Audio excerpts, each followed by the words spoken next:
enquadra nessa regra. Nessa regra, para a pessoa se enquadrar, ela precisa estar há 2 anos de completar o antigo tempo de contribuição. Então, exemplo, a mulher precisava ter 30 anos. Então, para essa regra, só vale para mulheres que estavam com pelo menos 28 anos de tempo de contribuição. Ou homem com pelo menos 33 anos de tempo de contribuição. Ou seja, 2 anos antes de completar os requisitos, que eram 30 e 35. Mulher a partir dos 28 anos e o homem de tempo de contribuição, e o homem a partir dos 33 anos de contribuição. Essa data até a data da reforma, até 13 de novembro de 2019. Se faltavam 2 anos para a pessoa se aposentar na antiga modalidade, essa pessoa se encaixa na regra do pedágio de 50%. Por que se chama pedágio? Porque a pessoa paga um tempo a mais daquilo que faltava. Pedágio de 50%, se faltavam 2 anos, então exemplo da mulher. A mulher estava com 28 anos de contribuição, faltavam 2 para completar os 30. Aí ela vai pagar metade do que faltava, metade dos 2 mais 1. Essa mulher se aposentaria com 31 anos de contribuição. Essa é a regra o pedágio de 50%. A mesma coisa para o homem. O homem faltava 2 anos, ao invés de ele se aposentar com 35, ele se aposenta com 36 anos de contribuição. Mas lembrando que essa regra aqui é uma regra que continua aplicando o fator previdenciário no cálculo dela. É uma modalidade de aposentadoria, que se a pessoa preencher, ela se aposenta com o pedágio de 50%, mas no cálculo dessa aposentadoria específica, incide também o fator previdenciário. Certo. Aí outra regra de transição, que é a regra da idade, que a idade ela vai aumentando progressivamente para a mulher até chegar aos 62 anos de idade. Antigamente era 60. Esse ano ela está em 60 anos e meio, e aí ela vai aumentando até chegar em 62 anos no ano de 2023. Esse ano não é mais 60, já é 60 anos e meio. Ela aumenta também 6 meses por ano. Aí, em 2023 se estabelece a idade final em 62 anos. É a idade progressiva também.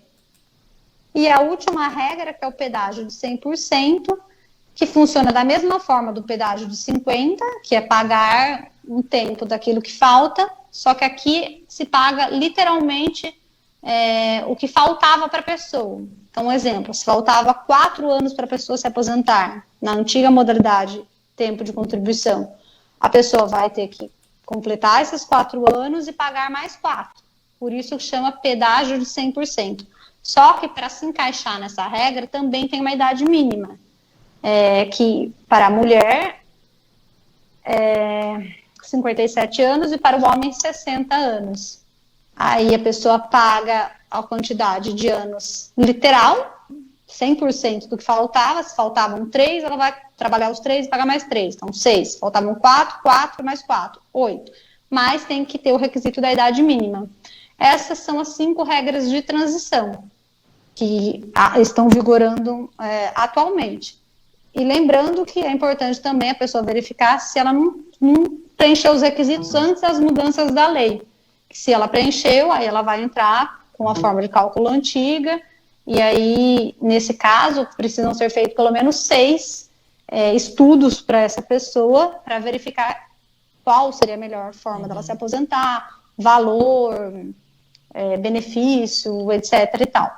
Ainda é muito caso a caso, né? Mesmo principalmente pelas mudanças, né? Sim, com certeza. O que pode acontecer, por exemplo, que de pouca diferença de anos, eu digo, de uma regra para outra, pode modificar o valor da aposentadoria. E às vezes, por esperar mais 1 ano ou 2 anos, estou inventando aqui só para a pessoa entender, ela pode receber um benefício melhor.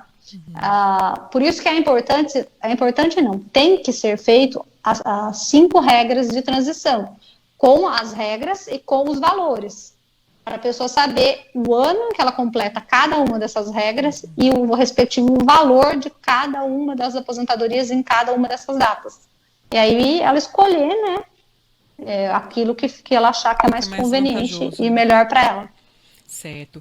E já tem perguntas aí, mas antes da gente começar, Fernanda, saiu um decreto na semana passada. Eu falei, nossa, a gente conversou no dia, acho que foi no dia seguinte, saiu um decreto. Falei, a gente acabou de falar que não tem novidades sobre o tema, né? E saiu um decreto. O que muda na prática esse decreto que saiu na última semana? Tá, vamos lá, vou falar também rapidamente sobre isso. Esse decreto, ele inclui na modalidade contribuinte individual os trabalhadores, o Uber, por exemplo, motoristas de aplicativo, os intermitentes, o artesão, ele passa a ser considerado como um contribuinte individual. Pega lá o carnezinho e faz a sua contribuição. Trouxe isso. Também uma outra mudança que trouxe foi a extensão de benefícios por incapacidade acidentários para as domésticas. Exemplo, auxílio-doença, aposentadoria por invalidez decorrente de acidente. Também esse decreto regulamentou, trouxe essa possibilidade. Algumas coisas, por exemplo, a contagem do tempo de contribuição, ela passa a ser não mais em dias, e sim em meses. Isso acontecia, que aqui é uma parte mais técnica, mas só para ter uma ideia. Isso acontecia no que era chamado carência. Cada benefício precisa de uma carência específica. O que é a carência? O tempo de contribuição pago em dia, tá? Só para ter uma ideia. Isso que trouxe no decreto já era utilizado na carência. Então, uma aposentadoria, por exemplo, só para entender, precisa ter idade X. Vou falar na regra permanente. Na aposentadoria que precisa ter a mulher lá no futuro 62 anos de idade, ou o homem 65, e 180 meses de carência. O que é a carência? Tempo de contribuição pago em dia, tá? Por que eu estou falando isso? A carência, isso vai acontecer agora da mesma forma com o tempo de contribuição.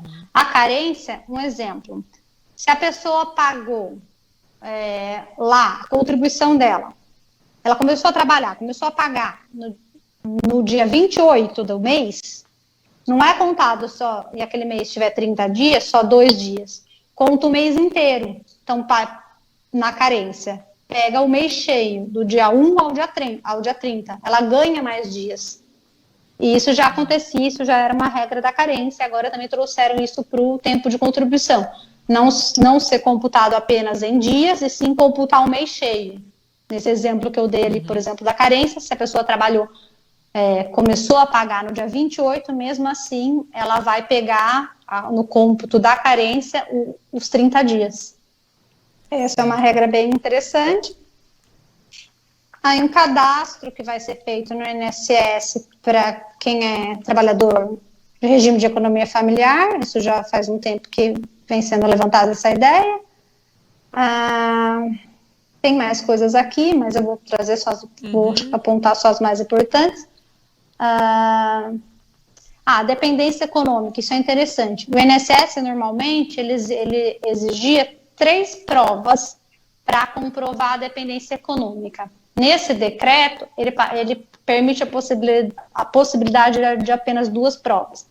Dependência econômica se utiliza para quê? Por exemplo, na pensão por morte, tem a classe de dependentes. A primeira classe não precisa comprovar a dependência econômica, que é comprovar que dependia da renda do falecido. Já para a segunda classe, precisa comprovar a dependência econômica, que a pessoa que vai receber a pensão dependia da renda daquela pessoa. E aí tinha alguns documentos que o INSS listava dentre as provas para trazer, e ele exigia pelo menos 3 documentos. Aí, com esse decreto, ele aceita, ao invés de 3, 2. Um exemplo de pensão por morte que precisa de prova de dependência econômica são os pais. Os pais, para receberem a pensão por morte do filho que falece, ele precisa comprovar a dependência econômica. Só que agora, com esse decreto, ao invés de 3 documentos perante o INSS, o INSS já admite a possibilidade de 2 documentos ao invés de 3. Reduziu levemente a burocracia, né? Bem levemente. Isso. Claro, aqui eu estou falando do INSS. Sim. Agora, se for na justiça, mesmo com menos provas, Aí com são testemunha, com outras coisas, a possibilidade ela é bem maior. Mas trazendo as mudanças do decreto, isso foi uma das mudanças que o decreto autorizou. E em relação à aposentadoria especial, isso não só no decreto, mas isso também está na emenda, na reforma, que a aposentadoria especial ela passa a ser devida se a pessoa, de fato, ela tiver a efetiva exposição ao agente nocivo.